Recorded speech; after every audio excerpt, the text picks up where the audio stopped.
What's up, Warriors? Guy Beveridge with Protectors Toolkit. Church safety and security made simple. I think it's important tonight that as we start off this broadcast, that we have just a moment of silence, if you will, on this special day. In the 1900s, the ship Titanic sailed from England, and we know it was headed for New York initially, but it also had another stop to make, and that was in Mexico. And on this day, unfortunately, the Titanic sank, and aboard this ship, many people don't know this, 12,000 jars of mayonnaise. So we do celebrate or mourn the loss during Cinco de Mayo. Now, you know that's not really true. Yeah, that's not really true at all. We know that in 1861, Mexico had defaulted on some loans from European countries. And the only country you think that would not invade you invaded France. They invaded Mexico. But on this day, May 5th, in 1862, Mexico prevailed in that battle. So welcome tonight to this special edition of Protectors Toolkit Live. I thought it was so vitally important, this information I'm about to share you, as churches start to come back online. Our Texas governor tonight just made some changes to how we're coming back into the world now. So I think this is a very timely live video for you to share with your church, share everywhere. And as I get into this, I'm reminded of Proverbs 18:15. That's why we do what we do here at Protectors Toolkit. An intelligent heart acquires knowledge, and the ear of the wise seeks knowledge. And in the easy to read version, it says it just like this. Wise people want to learn more, so they listen closely to gain knowledge. And that's what we're really all about here at Protectors Toolkit. It is church safety and security made simple. Simple to digest, simple to get into in the membership site and consume it on any device that you have. So if that's an interest to you as you're building, leading, and growing your team, please seek us out at protectorstoolkit.com. We'll help you out with that. So as we get into what we're all about here tonight and talking about the tips and tricks and the risks associated with reopening the church, reopening the doors, and while we're continuing to go digital, I think we're going to go back to what I would like to call analog, which I mean butts in seats. This is important information from a church protector standpoint, because I need you to think about this and understand this. As a church protector, it's not just about showing up to church on your Sunday with your gun in your holster, and maybe some extra magazines and a couple of everyday carry items and being a church protector. No, it's about ensuring a safe and secure worship environment for everybody that is on your campus. And safety is paramount in everything we do. You will notice you don't get into a lot of gun fights or gun engagements or things where you have to have your gun out at your church. That's because we're more about the safety aspect. And if we are doing everything right, number one, we're going to be a more welcoming church. And number two, we will create that safe and secure worship environment where we don't have to go guns up, possibly ever. That's the design and the desire for a church protector. So let's jump into this, the risks associated with, and the tips that I'm going to give you. I'm going to give you 7 tips or thoughts tonight on things to prepare in advance. Now, preparation doesn't equal prevention. We know that. We can't prevent everything, but preparation gives us time. It gives us the right posture to be in for these type of events. And this is a new event. This is a novel event. This is an ambiguous event that we haven't probably dealt with ever before. So we need to start thinking about this ahead of time as we prepare, again, to go analog or get some butts in the seats. So first, let's assess our risk. What is the real probability? What is our expectation of the number of people coming through our doors? Now, for your state, it may be limited. We have a 25% occupancy rate here in Texas going on right now, but that will change over time. But what does 25% look like for your building? What is that number? You have to know that number. It's not just going to be throwing a dart at a dartboard and hoping for the best. No, we're going to know that number, and then we're only going to allow that number in. We're going to manage this appropriately. But we don't just do it by chance. We don't just use hope as a strategy. That's no strategy. So we do it by planning in advance for this. So what is our probability? Then let's say your state doesn't have those set numbers, and everybody, we're saying our doors are open, come this next Sunday. What's going to happen? Well, if you've paid attention to your online presence, the number of people attending your church virtually, you have probably seen your numbers are grossly inflated than the people you've actually seen in church. And that's a really good thing. I love it. I'm all about it. However, what if all those people do show up on Sunday physically in person? Are you prepared for that? Can your church accommodate that? And if they do, what are you going to do about it? So understand, we assess our risk. What do we have? What could the potential be? And then we plan and prepare in advance for that. we have plans and preparation in place for that. One of the easiest things you can do if your church social media, maybe you could take a poll on your church social media pages and say, hey, this Sunday, whatever the date it's going to be, is our first day back in church.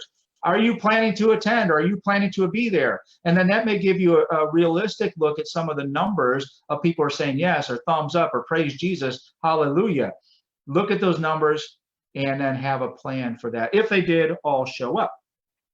Another thing we want to make sure to do here is build a partnership. We have a person within our church organization that we probably never see, but we pay a lot of money to, and that's our insurance partners within our church. So those people that are insuring us and insuring against our risk, or planning for us not to have risk, they need to be in partnership, or you need to be in partnership with them. They should be communicating with you, and you should be communicating with them. They can give you best practices or what their recommendations are, and you can build from that. Listen, we don't just need to pay them money every month or every quarter or every year, whatever you do at your church, and not get anything in return from them. Call them, their phones work, get them on the phone and partner up with them to figure out what they recommend you should do in these difficult times. So then we have to make a decision. What measures will we have in place? What is it going to look like? I saw on a Facebook post in one of the church safety and security groups that I'm part of, or a member in, someone posted their check-in station. They had hand sanitizer. I saw a digital thermometer in there.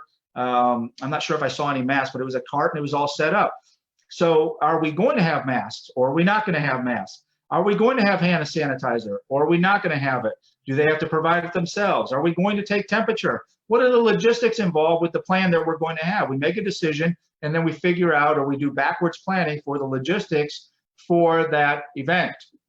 So in doing that, there's some other things that we have to figure out. If we're going to take temperature, we want to use that thermometer a couple times prior to ever needing it the first time when the guest or member or visitor comes through our church doors on that day that we're open.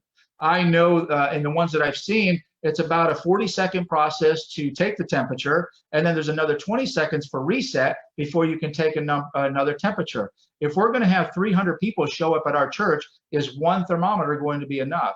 Are 10 thermometers going to be enough to get everybody seated in the sanctuary appropriately before the message starts? So figure out the logistics for that and what that looks like for you.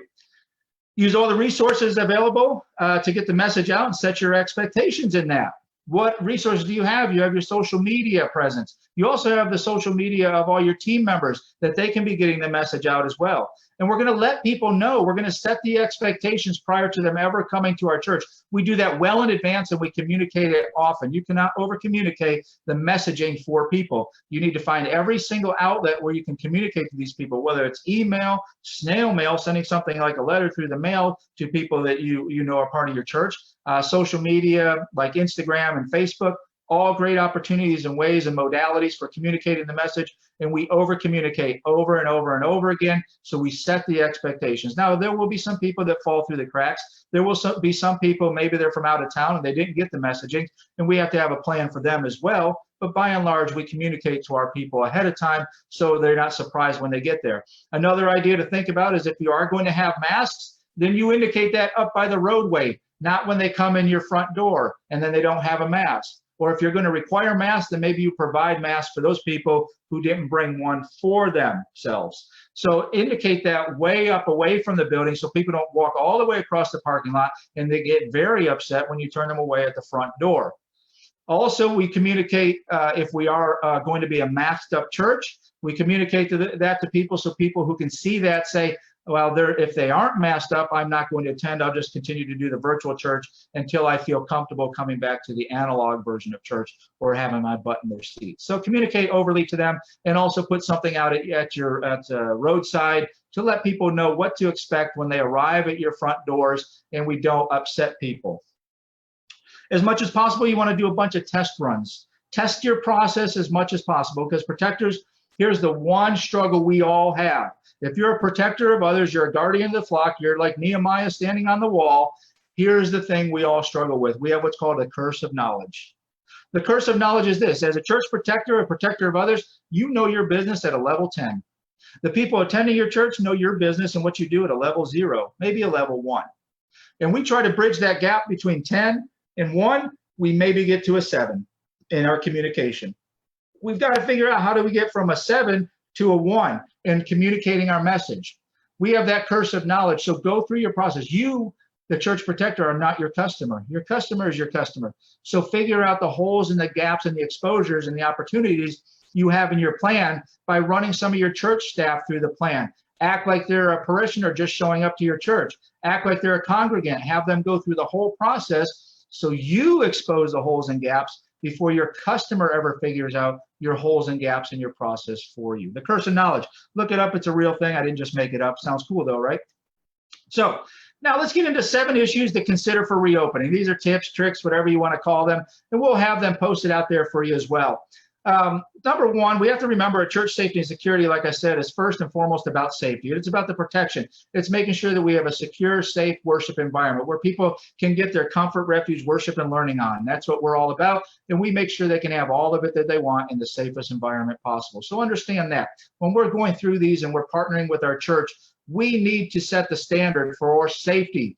You need to be involved with your church on a safety level. You should be advising on safety as a church protector. Don't just sit on the sidelines and not have a voice in this. If we are a church protector and we've been tasked with that duty, then we need to have a seat at the table to say, hey, when you're considering reopening, safety definitely needs to be at the forefront of that, and I'm here to help you with that as the professional in that. Make sure you're advising your church and involved in the process for safety at every opportunity. So number 1, sanitizing. We know that's going to be done, whether it's a personal issue or it's sanitizing if your facility. Sanitizing is going to be number 1. It's going to be paramount that we get this right. It's amazing to me. I don't know if it's amazing to you, but when this whole thing started, we actually had to have the president of the United States come on TV and tell people to wash their hands. I thought that was a normal thing. I guess it wasn't, so we had to tell people that over and over again. But I'm not really surprised by much anymore. We review our procedures and implement new measures as necessary. Again, that's the partnering up with our insurance company, looking at best practices from other churches that we trust and know and love, and we implement those processes. So we look at the processes we currently have, what's got to change, and then we, again, communicate that. If your facilities maintenance or your housekeeping staff of your church has to have new procedures or processes, you overly communicate that to them as well. Put it in writing so you set the good example and the good expectations for them, and then you make sure you hold them accountable to those expectations that you set for them. We communicate it also to our whole team. Why? Because we're not just gunslingers in our church. We are servants first. We serve the church. So as a servant of others, if I'm not needed on a specific post at a specific time, then part of my service may be in helping the facilities upkeep or facilities management team sanitize those surfaces that they're going to have to do more frequently. So we get involved, we help them plus up their organization by adding our bodies to it as we can. We don't want to compromise our safety and security to do that, but we want to give as much help as possible because we are servants first in what we do in this mission. We do a walkthrough of our facility, make a use of all those commonly touched items like doorknobs, handles, countertops, pews, all those commonly touched items that we're going to have to sanitize over and over again. We don't want people to guess at what they have to sanitize. We put it on a list. It's very methodical, and then we create a best practice from that. And nobody has to guess at what they need to sanitize. We just go down the checklist, boom, it gets done. What gets written down, what gets measured, gets done. And then we give a good description for the cleaning crew in that as well. And we talked about already enlisting the help of your whole team. And when you do that, make it easy for them. You know, you can see time and time again, businesses that have a clean working environment have multiple trash cans. If I can't find a trash can when I want to throw something away, I get very frustrated about that. Me personally, I will go seek out a trash can. However, most people do not. So it's the same concept. If I'm expecting my team members to get involved in the sanitization process here, then I'm going to make sure they have tools readily available or close proximity for them to just pick up a rag and a sanitizing bottle and then make it very easy and seamless for them. We take out all the guesswork of that and have them to track down the tools that they need for that particular job. Help them out in every sense of the way there. Also with sanitizing, make sure you have an ordering process that can accommodate for extended lead times. You know, we're seeing time and time again where things on the shelf at stores are not fully stocked because it's so tough to get things in. People are hoarding more than ever early on in this thing. People hoarded toilet paper. I don't know why. I don't know if they're making masks out of it by wrapping it around their whole head, making their head look like a Q-tip. I don't know. Here's the thing. The ordering processes for things are protracted. It's drawn out. So if it normally took you a month to get something, I would plan on reordering 2 months out. That way you have shelf stable stuff or stuff on the shelf for your sanitization process. And it's not waiting to come in and you're having to scramble and pay high dollar somewhere else. Remember, we're good stewards of money within our church as well for the church safety and security team. Number 2, social distancing. Whether this is going to be largely dependent on what your church, what your state says about your church, what your government, your local government say about your church, and we're going to have to abide by that. You know, we know in the Bible we submit to authority as long as it's lawful and legal. And so we will do that. We'll maybe practice some social distancing initially when we get back into this. I would like you to consider the term physical distancing. I think it has a better connotation, because social is what we should be doing in church. We should be social in church. We should be socializing even more than we have been. And we are. We're seeing that with our online numbers, our online church body presence. So social distancing is one thing. Physical distancing is probably what we're talking about here in our church. Are we going to physical distance ourselves within our church? If we're going to do that, well, there's going to be some guidelines. And again, we write things down. We set the expectations. And a policy or a written document that guides people that are going to have to be who are affecting that process. We help them out, make sure they have a best practice spelled out for them, and don't make it subjective where they only deal with it on that day. Make it very objective, written down and planned for. We set the example also. Well, as a church safety and security, we may be sometimes the first one that somebody comes in contact with. So if you're coming up to me for a hug, we're a hugging church. I'm a hugger by and large, but I'm going to step back and maybe give you a little elbow bump, or maybe I'll give you an air high five from far away, or maybe a little air hug if you're so inclined. But we're going to set the standard in that. That way, nobody is out there in la la land wondering what they should do, reaching out a hand, and we pull back like this. We set the standard early on for people, and they can know what to expect from us, and then we set that expectation for them as well. This goes right in line with tip number 3, or idea number 3, is our greeters. We're not going to just leave them out there on the front lines, the face of the organization right there, with no guidelines on what they should be doing. Also, some things to think about with greeters. If you're a church that typically hands out bulletins to people, paper bulletins, you may want to pull that back a little bit and go to some sort of electronic version. Also in your pews, if you have those connect cards, you may want to go to some sort of electronic version for that. And prayer request cards, same thing, maybe an electronic version of that. I would maybe even recommend for a little while pulling all that stuff out, all those surfaces, those touchy things like that, out of the back of the pews and out of your church. So people will not remember. They'll do it by just having it programmed in their brain. So we help them every step of the way by not providing those resources to them to begin with. So make special note of that and give the greeters every opportunity to do the right thing. We set the expectation, write it down, and overly communicate it to them as well. Number 4 is in our kids ministry. Look, I have kids. I have 2 kids. They're dirty little snot boogers, and they have their hands all over everything. I can tell immediately when they touch my phone. Their fingerprints are all over it. At 6 and 10 years old, I hope they never commit a crime because their fingerprints are everywhere. But here's the thing: in the kids ministry, we're going to help out those workers as well too. We're going to make sure that they have all the sanitization processes in place that they can affect at their level. They have all the tools necessary to make sure they can do that. And we communicate it in a written form and also verbally. So we set the expectation for them as well. Something else to consider is moving out all your non-essential furniture items that are in there. If we're sanitizing all surfaces that kids touch, let's move out some of those furniture items that they don't currently play with or are not necessary at this time. So we're not having to overly sanitize or have so much stuff in there to sanitize where it gets overly burdensome for the workers in there. Another awesome ministry that's out there is KidCheck. KidCheck.com. I'll put their link down below in the comments section. We love KidCheck. KidCheck is one of those organizations out there that has got safety and security for kids at the forefront of their ministry. It is what they do. KidCheck has an express check-in feature built in, and when it's partnered with their KidCheck print hub, it's so amazing. It's easy for the parents. It's like calling in your order to Starbucks and it's already on the counter when you get there, kind of easy. When you sign in through KidCheck, you minimize the risk of having to touch things and write things down. You make it easy for the parents when you use KidCheck. It is better for your social distancing or physical distancing within your facility. It spits out a label for them, and it's better for germ management all around. So look up kidcheck.com. They have great processes and great ideas on their website as well. We highly recommend KidCheck.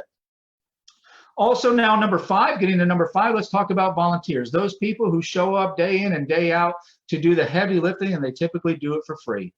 Listen, volunteers are the heartbeat of any church safety and security organization, and we treat them right. They're going to have to affect every process within this, so we're going to, again, overly communicate that to them, what their expectations are. We're going to give them all the tools necessary to be successful. If you want somebody to be successful, you make them successful as a leader. So we give them all the tools necessary. We meet with them in private, in person, to set those expectations. We have an open conversation with them. We tell them what the church is going to do and what we are going to do to help with that mission.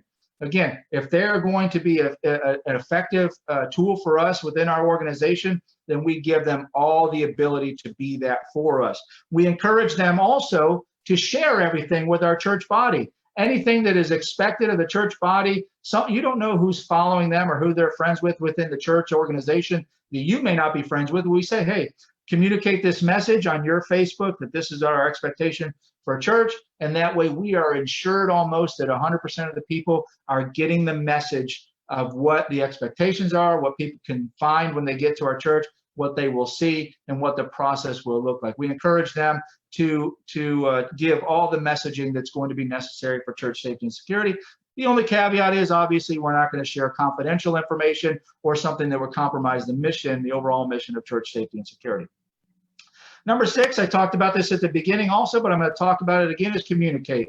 You cannot over-communicate anything within your church safety and security plans as far as it comes to this. We make sure our church is your church is right now communicating more than it ever has. And all those social media outlets that they're using right now in their streaming service, as we're going to go stay virtual, but also allow some analog, we want to make sure we're communicating on those platforms as well.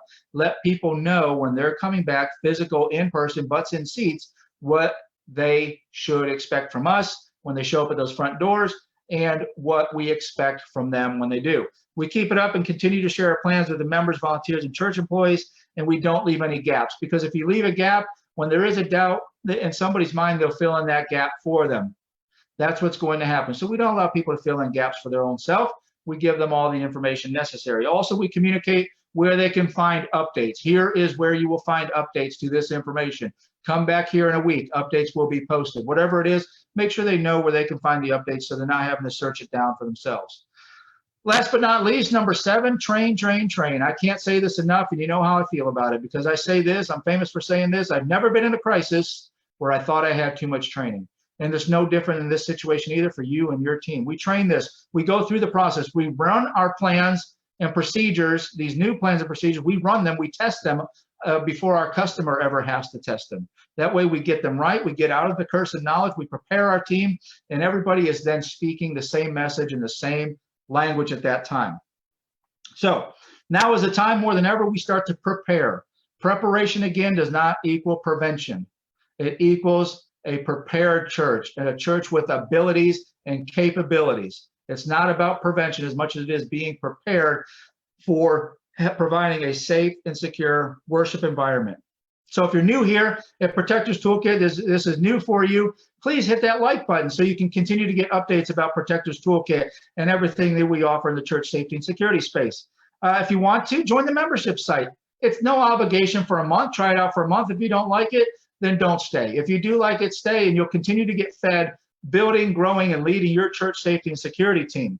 Sharing is caring. You know somebody that can use this message, a pastor or a friend of a pastor or people on your church safety and security team, hit that share button and share it far and wide. Sharing is caring. That's what we do in our church. Iron sharpens iron. We know that message. So share as far and wide as possible if this message was a blessing to you. Now, tomorrow night, Protectors, I have a special treat for you.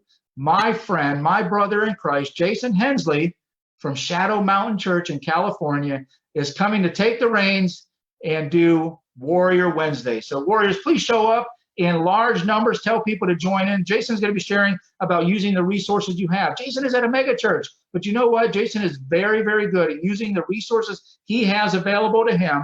He keeps his budget low, and he gets it done right. They have great safety and security at Shadow Mountain Church out in California. So please come tomorrow night, see my friend Jason Hensley. If you haven't seen our interview with John, please go seek out our video with John.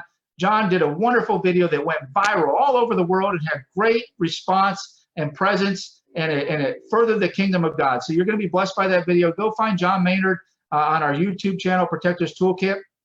I think you'll be blessed by that video. Leave some comments down below. John and Jason will be in there as well, and I'll be in there. We'll answer all your comments. And as always, warriors, don't forget, keep them safe.